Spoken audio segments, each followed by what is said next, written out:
दोस्तों हमारे ब्रह्मांड में बहुत सारे रहस्य हैं और एक रहस्य ये भी है कि इस दुनिया के यानी कि इस पूरे वर्ल्ड के जितने भी इलेक्ट्रॉन्स हैं वो सेम क्यों हैं, यानी कि उनका मास, उनका चार्ज, उनका स्पिन सेम क्यों है। अगर मैं दोस्तों हाइड्रोजन का एटम लूँ, फ्लोरीन का एटम लूँ, ऑक्सीजन का एटम लूँ, फास्फोरस का एटम लूँ, तो वो सब कुछ एलिमेंट है और एलिमेंट किससे मिलके बने होते हैं? एटम से। अगर मैं प्रोटॉन्स और न्यूट्रॉन्स को साइड में रख दूं और अगर मैं इलेक्ट्रॉन को देखूं दोस्तों, तो इस दुनिया में हर एक इलेक्ट्रॉन सेम होता है, यानी कि कोई भी एलिमेंट हो उन सब के इलेक्ट्रॉन सेम होते हैं, यानी कि हर इलेक्ट्रॉन के पास सेम ही मास, सेम चार्ज, सेम स्पिन होता है।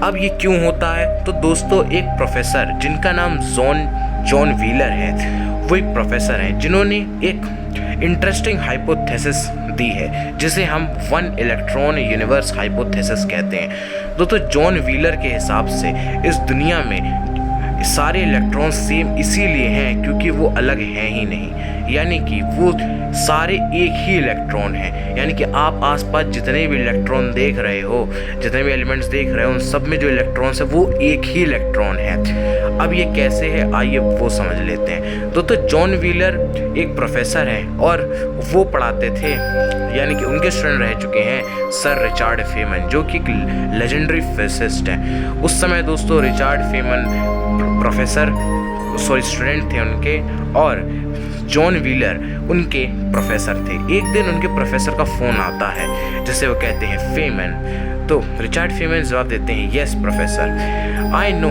Y all electrons have same charge and same mass. Curiosity से बड़े फेमन ने पूछा why, because they are all same electrons. But how, कैसे? दोस्तों इन्होंने आंसर दिया, suppose that the world lines which we were ordinary considering before in time and space instead of only going up in time were a tremendous knot, and then when we cut through the knot by the plane corresponding to a fixed time we would see many word lines, and that would represent many electrons except for the one thing. If in one section this is an ordinary electron word line, in the section in which it reverses itself and is coming back from the future, we have the wrong sign to the proper time to the proper four velocities, and that equivalent to the changing the sign of a charge, and therefore the part of path would act like a positron। अब दोस्तों से क्या समझ आता है वो देख लेते हैं। जैसे मान लीजिए दोस्तों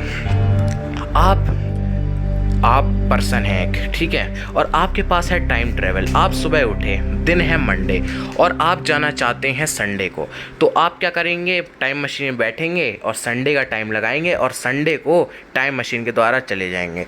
अब हुआ क्या, आप थे तो मंडे को पर आप चले गए संडे में, यानी कि संडे में हो गए दो इंसान, एक आप जो संडे को पहले से ही थे और एक आप जो मंडे को थे पर वो आप संडे को आ गए। तो इस हिसाब से हम इसे समझते हैं। तो इसे समझने के लिए आप कंसिडर करिए कि यहाँ पर एक्स एक्सिस पे स्पेस है और वाई एक्सिस पे है टाइम दोस्तों। अब दोस्तों इसे समझने के लिए आप ऐसा समझिए कि अगर कोई भी इलेक्ट्रॉन है, ठीक है, कोई भी इलेक्ट्रॉन है, अगर वो टाइम, क्योंकि हमारे लिए टाइम लीनियर है, यानी कि हम प्रेजेंट को ही फील कर सकते हैं, पास्ट फ्यूचर को हम फील नहीं कर सकते। दोस्तों जॉन व्हीलर ने बताया कि इलेक्ट्रॉन जो समय में आगे जाते हैं वो नेगेटिव चार्ज वाले इलेक्ट्रॉन बनते हैं और जो समय में पीछे जाते हैं वो पॉजिट्रॉन यानी कि इलेक्ट्रॉन पॉजिटिव चार्ज वाले बनते हैं। दोस्तों ये बिल्कुल वैसे ही है जैसे कि अगर आप एक्स एक्सिस पे अगर आप 2 न्यूटन का फोर्स लगा रहे हैं और अगर आप उसी एक्सिस पे सेकंड क्वाड्रेंट पे देखें तो आप -2 लगा देंगे। तो दोस्तों पॉजिट्रॉन कुछ नहीं होता बल्कि इलेक्ट्रॉन का दोस्तों इलेक्ट्रॉन ही होता, पर इस पर पॉजिटिव चार्ज होता। अगर आपने इलेक्ट्रिक करंट को अगर पढ़ा होगा अपने स्कूल में तो आपने पढ़ा होगा कि अगर इलेक्ट्रिक करंट की राइट साइड की डायरेक्शन को अगर हम आई ले रहे हैं या मान लेते हैं लेफ़्ट साइड की ले रहे हैं हम आई, तो अगर करंट उसी डायरेक्शन में राइट साइड में चलने लगे तो हम उसे मैग्नीट्यूड तो सेम लेंगे, उसका मैग्नीट्यूड तो सेम लेंगे, पर उसका जो हम साइन है वो माइनस ले लेंगे। तो दोस्तों वैसे ही होता है। जैसे मान लीजिए कि अगर आप एक गाड़ी में बैठे हैं और गाड़ी दोस्तों चल नहीं रही, क्यों नहीं चल रही? क्योंकि आपका दोस्त एक तरफ से तो फोर्स लगा रहा है 2 न्यूटन का और आपका दूसरा दोस्त भी एक तरफ से 2 न्यूटन का फोर्स लगा रहा है। अब क्या गाड़ी आगे बढ़ेगी? क्योंकि वो अपोजिट साइन में फोर्स लगा रहे हैं, तो एक को एक +2 न्यूटन और एक -2 न्यूटन। तो यही है दोस्तों इलेक्ट्रॉन के साथ। तो यहाँ पर आपने प्लस माइनस क्यों लिया था दोस्तों? क्योंकि हम कार्टेशियन प्लेन के हिसाब से भी देखते हैं कि अगर हम फर्स्ट क्वाड्रेंट किसी को मान रहे हैं तो हम प्लस मानेंगे उसे, और सेकंड क्वाड्रेंट में उसी को माइनस मानना पड़ेगा, तभी तो वो सेटिस्फाई होगा, गाड़ी मूव नहीं कर रही है आगे। ऐसी दोस्तों ऐसी होता है इलेक्ट्रॉन के साथ। जो इलेक्ट्रॉन समय में आगे जाते हैं यानी कि फर्स्ट क्वाड्रेंट में एक्स एक्सिस की तरफ बढ़ते हैं वो दोस्तों पॉजिटिव होते हैं, और जो नेगेटिव होते हैं दोस्तों वो एक्सिस पे वो सेकंड क्वाड्रेंट पे चलते हैं, उसे नेगेटिव कहते हैं। अब दोस्तों क्वांटम फिजिक्स में अगर हम डीप क्वांटम फिजिक्स की बात करें तो हर पार्टिकल CPT सिमेट्री को शो करता है। C का मतलब होता है चार्ज कॉन्जुगेशन, P का मतलब पैरिटी इन्वर्जन, और T का मतलब टाइम रिवर्सल। दोस्तों चार्ज कॉन्जुगेशन का मतलब होता है किसी पार्टिकल के चार्ज को बदल देना। पैरिटी कन्वर्जेशन का मतलब होता है दोस्तों किसी भी पार्टिकल को मिरर की तरह रिफ्लेक्ट कर देना।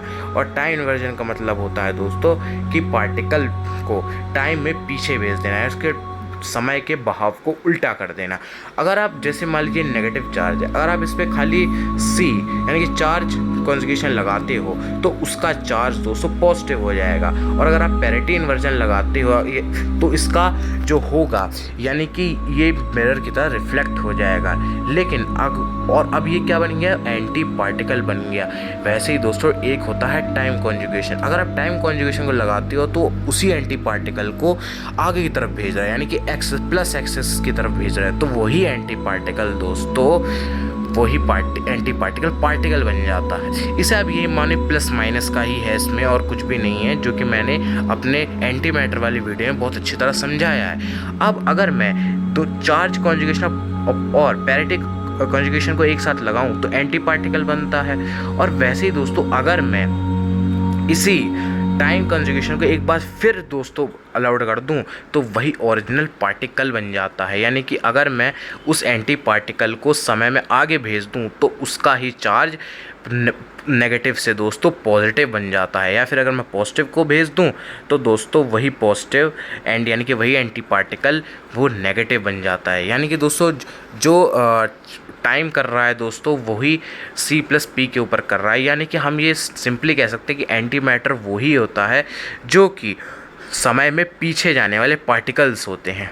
लेकिन दोस्तों इस हाइपोथेसिस के साथ एक बहुत बड़ी प्रॉब्लम है, और वो प्रॉब्लम ये है कि इस दुनिया में हर एक इलेक्ट्रॉन ही नहीं बल्कि इस दुनिया में हर एक पार्टिकल सेम होता है। यानी कि अगर आप प्रोटॉन को देखो तो इस दुनिया के हर प्रोटॉन सेम होते हैं, न्यूट्रॉन को देखो तो न्यूट्रॉन सेम होते हैं दोस्तों, और इस दुनिया में मोन भी सेम होते हैं, मेजॉन भी सेम होते हैं, काओन पायोन सब सेम होते हैं दोस्तों।